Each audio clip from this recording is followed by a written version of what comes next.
পশ্চিমবঙ্গের বকেয়া নিয়ে গুরুত্বপূর্ণ খবর। সরকারি কর্মীরা আজকের এই ভিডিওটি অবশ্যই প্রথম থেকে শেষ পর্যন্ত দেখবে। পশ্চিমবঙ্গের বকেয়া নিয়ে বিরাট খবর।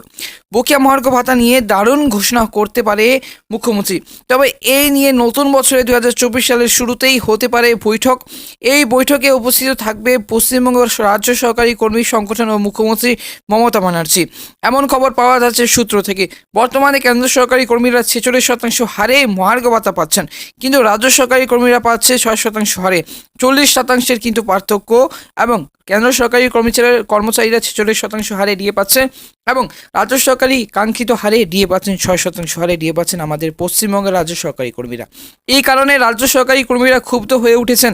মহার্ঘ ভাতার দাবিতে তারা আন্দোলন চালিয়ে যাচ্ছেন। বকেয়া ডিএ নিয়ে কলকাতা হাইকোর্টের মামলা করেছিল রাজ্য সরকারি কর্মচারীরা এবং সেখানে হাইকোর্টের রায় মামলাকারীদের পক্ষে এবার যায় হাইকোর্টে এবং তখন রায় দেয় কেন্দ্র সরকারি কর্মীদের মত এবং রাজ্য সরকারি কর্মীদের ও বকেয়া মহার্ঘ ভাতা দিতে হবে।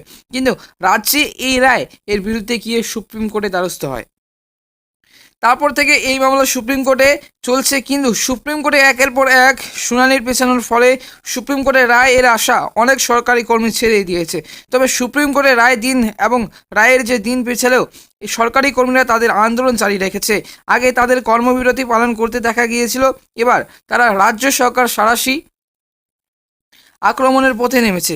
জানুয়ারি মাসের শেষ সপ্তাহে তারা সমস্ত সরকারি অফিস, স্কুল, কলেজগুলি 3 দিনের জন্য বন্ধ রাখার আহ্বান জানিয়েছে বকেয়া ডিএ পাওয়ার দাবি অনুসারে। অনেকে মনে করেছেন লোকসভা নির্বাচনের আগে কেন্দ্র রাজ্যে এবং দুই সরকার এই বকেয়া মহার্ঘ ভাতা বাড়াতে পারে। নতুন বছরের জানুয়ারি মাসে নেতাজি ইনডোর স্টেডিয়ামে এবার বৈঠক হবে সরকারি কর্মচারীদের সঙ্গে মুখ্যমন্ত্রীর বক্তব্য। তো ওই দিন হাজার হাজার সরকারি কর্মী উপস্থিত থাকবেন। ওই দিন মুখ্যমন্ত্রী ডিএ প্রসঙ্গে কি বক্তব্য দেন সেটাই সবাই শুনতে চান। পশ্চিমবঙ্গ রাজ্য সরকারি কর্মচারী ফেডারেশন চেয়ারম্যান মানস ভুঁইয়া বলেন, জানুয়ারি মাসে আমরা সম্মেলন করতে চাই, তাই আমাদের প্রাণের চাহিদা মুখ্যমন্ত্রীর উপস্থিতি তিনি সময় দিলেই তারিখ ঠিক হবে। তাকে পাওয়াই কিন্তু আমাদের পরম সৌভাগ্য। এদিন আমরা তার কাছে আমাদের সুবিধা অসুবিধার কথা তুলে ধরবো।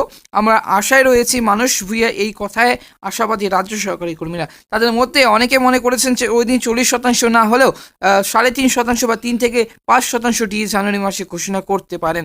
তবে বৈঠকে মুখ্যমন্ত্রী কি জানাবেন তা সেদিনই কিন্তু জানা যাবে।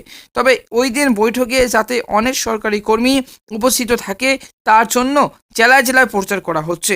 আর এই সভাতে বকেয়া মহার্ঘ ভাতা নিয়ে কিছু বড় ঘোষণা করা হতে পারে বলে মনে করেছেন অনেকেই।